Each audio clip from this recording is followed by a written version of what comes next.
We are your home theater and AV questions answered. This is AVRant. Want your home theater or AV question answered by Tom and Rob? Send it to question@avrant.com. Welcome to AVRant. I'm Tom Andry, and I'm here with Rob H. Steve. Says he has a 35-foot-long HDMI cable inside his walls. He does not have a 4K HDR display or sources yet, so he'd like to know if there's any way for him to test his current HDMI cable and see if it can pass 18 gigabits per second. If it can't, he'll need to cut into his walls to replace the HDMI cable, and that will in turn impact his projector upgrade decision. So how can he test his current HDMI cable? Now, that's a hard one. If you don't have the equipment, which the last time I knew of anybody using this type of equipment to test these kinds of cables with under these kinds of lobes, they took the cables to Monster Cable and used their equipment there. Oh, right, yeah. That's what Clint did that one time, which was not an option in this case. Not really an option. And those devices cost millions of dollars or whatever. I don't know, a lot.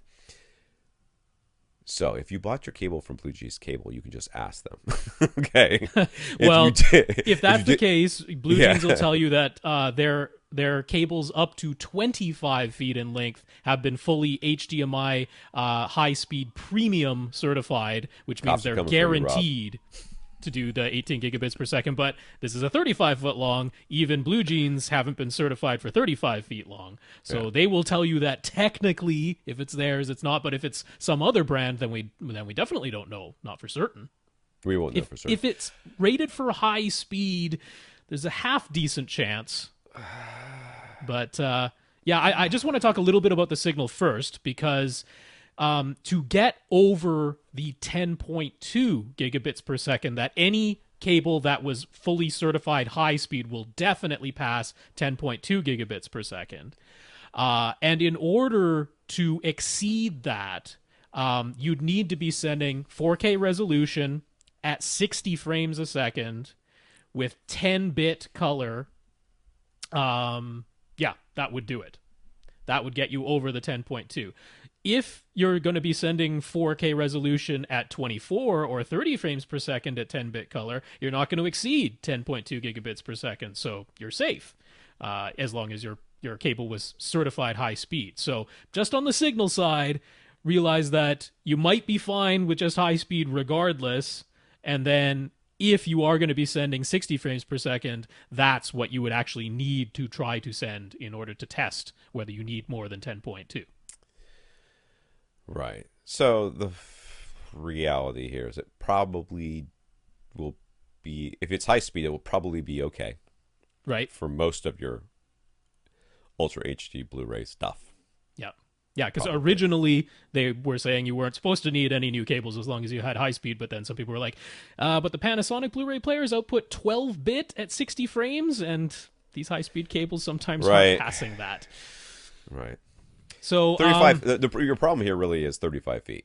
That's right. That's right. If you had a 25-foot run in there, probably be a lot safer, but you don't. So if you're budgeting right now for your projector, I would go ahead and budget for a cable and the installation. I mean, to test this, you'd either have to borrow some equipment. Yeah. You know, I mean, you could go haul it around in. You could go to your local Best. Well, I mean, all you need is a small 4K display, because it just has to be a display that can accept 4K at 60 frames per second. That's all with 10-bit. Yeah. So you could go to your local Best Buy and see if they have some open box stuff that they'd be okay with you buying and then returning. Because, I mean, they have a good return policy at Best Buy. And if it's already open box, then you're not really putting them out any additional money. So I wouldn't feel too guilty. So you grab yourself an Ultra HD Blu-ray player. You grab yourself a small 4K display, and you could test it that way. The only other way would be to hire somebody who has the equipment that could bring said equipment and do it for you, which would be more expensive than just buying some stuff and returning it. Which would essentially be free, except for maybe a restocking charge. So you would look into that. Mm-hmm. Yeah, so I mean, that would be my suggestion, because you have to send a signal, and there has to be something on the other end for that signal to go to test this. That's the only way to do it. Yeah.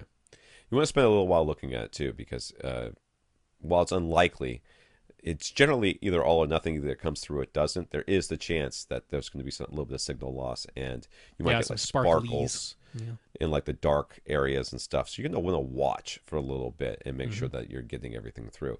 And of course, don't buy like the world's cheapest everything to test this stuff out on. And you're going to have to get something that can actually pass and receive the signal as you intend it to be used in your home theater. Yeah, a good source to try would be the Ultra HD Blu-ray of Billy Lynn's Long Halftime Walk, because that is 4K at 60 frames per second, 10-bit color, so that would exceed 10.2 gigabits per second. And everything I've heard about that movie makes me think it's just a film about somebody walking during halftime. It's a war movie. But I know, but it's not said to be a very good movie. It's just technically very exciting. All right.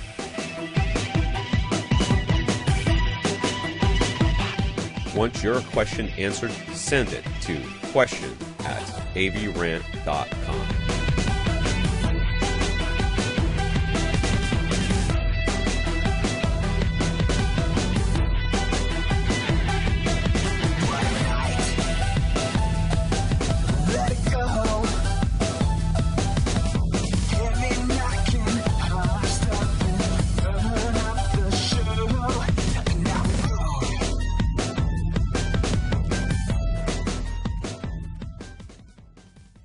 This is AVRant.